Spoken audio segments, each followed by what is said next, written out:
আজকে আমরা এসেছি নাচলের রানী হীরা মিত্রর স্মৃতি সম্বলিত জায়গা নাচলে এবং নাচলের স্বপ্নবলী নামে এক জায়গায়। এখানকার বিস্তারিত আপনাদেরকে সম্পূর্ণ ভিডিও দেখাবো, চলুন আমাদের সাথেই থাকুন।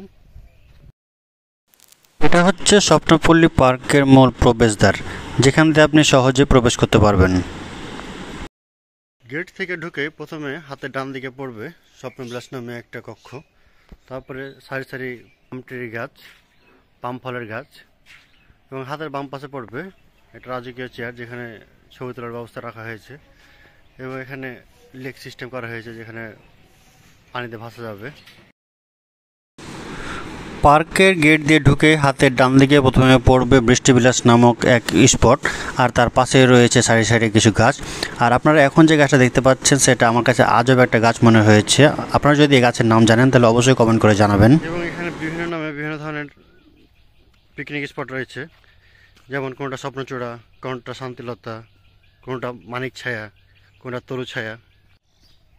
বিভিন্ন ধরনের পিকনিক স্পটের পাশাপাশি এখানে আমরা কিছু বনজ জাতের ড্রাগন গাছ দেখতে পাচ্ছি, যেটা ঔষধি গাছ বললেও ভুল হবে না। আমরা বিভিন্ন সময় বিভিন্ন জাতের ড্রাগনের গাছ দেখে থাকি, তার ভিতরে এটা একটা।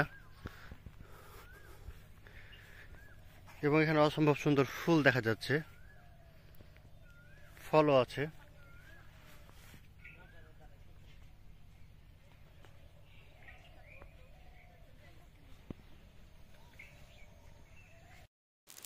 আমার মেয়ে একটা জায়গাকে লক্ষ্য করে দৌড়ে যাচ্ছে, মনে হয় এটা কৃত্রিম ঝর্ণা তৈরি করার একটা জায়গা। যদি এখানে ঝর্ণা এখনও চালু হয়নি, তবে ভবিষ্যতে চালু হবে বলে আশা করা যায়।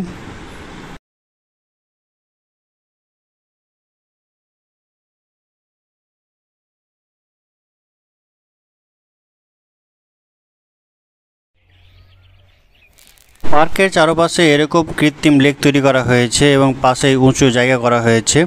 এখানে পিকনিকে এসে আপনারা অনেক কিছু উপভোগ করতে পারবেন। এখানে পার্কে বেড়াতে এসে আমার মেয়ে অনেক খুশি হয়েছে, সে পুরো পার্ক দৌড়ে বেড়াচ্ছে, আপনারা দেখতে পাচ্ছেন।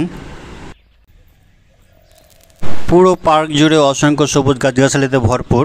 সে সাথে আমরা চলে এসেছি একটা পুকুর পাড়ে। এখানে অসংখ্য পাম ট্রি গাছ লাগানো আছে সারিবদ্ধভাবে, যা দেখে পুরো মনোমুগ্ধকর। আপনারা আসলে এখানে অনেক সুন্দর সুন্দর দৃশ্য উপভোগ করতে পারবেন। আপনারা দেখতে পাচ্ছেন পুকুরের দুই পাশে সারিবদ্ধভাবে পাম ট্রি গাছ লাগানো হয়েছে। আমরা সবাই মিলে পুরো পার্ক জুড়ে হাঁটতে হাঁটতে ক্লান্ত হয়ে পড়েছি, তাই একটু জিরিয়ে নেওয়ার বৃথা চেষ্টা করলাম মাত্র। আপনারা এখানে আসলে চিড়িয়াখানায় অনেক কিছু জীবজন্তু দেখতে পাবেন, যেমন এখানে বানর রয়েছে, ময়ূর পাখি রয়েছে, খরগোশ রয়েছে, তিতির পাখি রয়েছে, তাছাড়া বিভিন্ন জাতের অনেক পশু পাখি রয়েছে এখানে।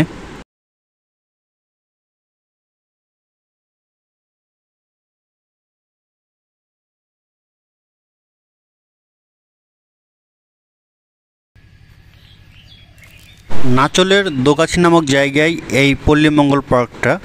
এই পার্কে পিকনিক স্পট রয়েছে, আবার পাশাপাশি চিড়িয়াখানার মতো জীবজন্তুও রয়েছে।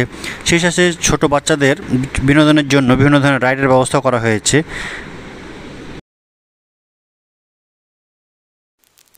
নাচলের এই পল্লীমঙ্গল পার্কে বড়দের পাশাপাশি ছোট বাচ্চারাও অনেক বিনোদনের সাথে মজা করতে পারবে, যা আপনারা দেখে বুঝতে পারবেন এখানে অনেক কিছু রয়েছে বাচ্চাদের বিনোদনের জন্য।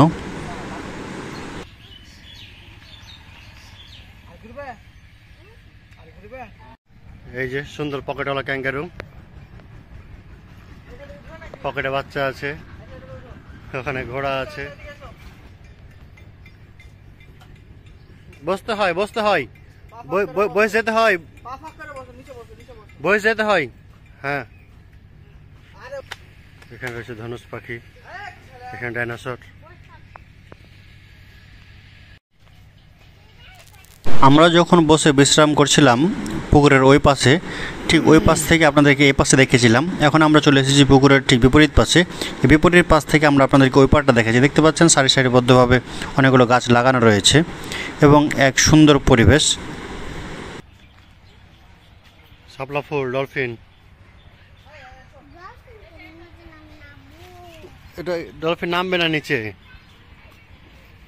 ওই দেখবে বাঘের ভিতরে যে হাড়টা আছে, ওই হাড়টা দেখবে, ওকে দেখা দেখি হাড়টা আছে নাকি।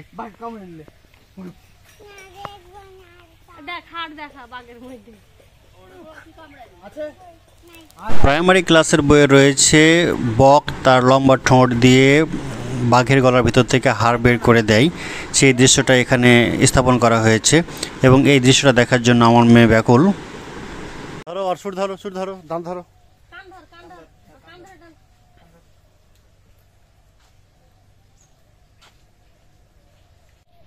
সব ঝরে পড়া আম, হ্যাঁ, পানির অভাবে অসংখ্য আম ঝরে পড়ে আছে। মঙ্গল পার্কে ঘুরতে এসে যেমন আপনি পিকনিক করতে পারবেন, চিড়িয়াখানার মতো জীবজন্তু দেখতে পারবেন, সবুজ শ্যামল পরিবেশে ঘুরে বেড়াতে পারবেন, এখানে মুখরোচক কিছু ঝালমুড়ি, চটপটি, ফুচকা খাবারও পেয়ে যাবেন।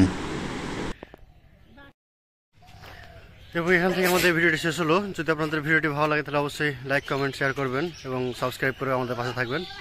আজকের মতো আল্লাহ হাফেজ।